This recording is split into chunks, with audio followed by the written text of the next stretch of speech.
Судијата расправата да ја води на албански јазик, во судскиот совет поканите и записниците да бидат и на албански, побара членот на судскиот совет Селим Адеми и да се обезбеди преведувач. Првиот човек на советот Зоран Караджовски му возврати дека моментално ќе биде тешко имплементирањето на законот за јазиците, но навремено ќе го почитува законот. Моментално во највисокото судско тело не може да се вработи преведувач, туку да се ангажира со договор на дело. Адеми возврати дека ќе се чека пензионирање за вработување на преведувач.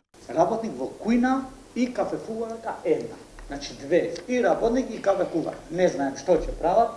Мислам дека тука ресторан за да има работник во кујна да не услужва нема. Значи место на проведува што ни треба, ми ставиме и работник на кујна. Океј, ако се работи за нашата вработна што имаме една, океј, нека биде едно кафекуварка или работник во кујна, како ќе го викнеме, али плюс уште едно место да ослободите, а ваму да нема место за проведувач на албански, што ќе ни треба, па да чекат додека да одат на пензија.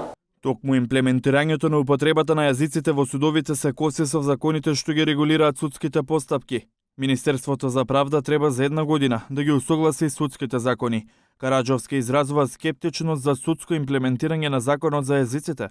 Во реч што другите треба да слушаат и да се преведува, меѓутоа ако судијата или еден член на советот е од друга заедница, тогаш доаѓа дека судијата што го води процесот го пишува на еден јазик, па потоа се преведува. Знаеме оригиналот е на тој јазик на тој што е прв пат напишан. Па потоа имаме друг состав на суд во апелационен суд, па оди до врховен суд, па до укинување и на крајот е прашањето дали ќе се изгубиме во преводот или не. Членовите на судскиот совет не им одобрија 35% додаток на плата на судските административци. Караджовски ќе чека одобрение од Министерството за финансии.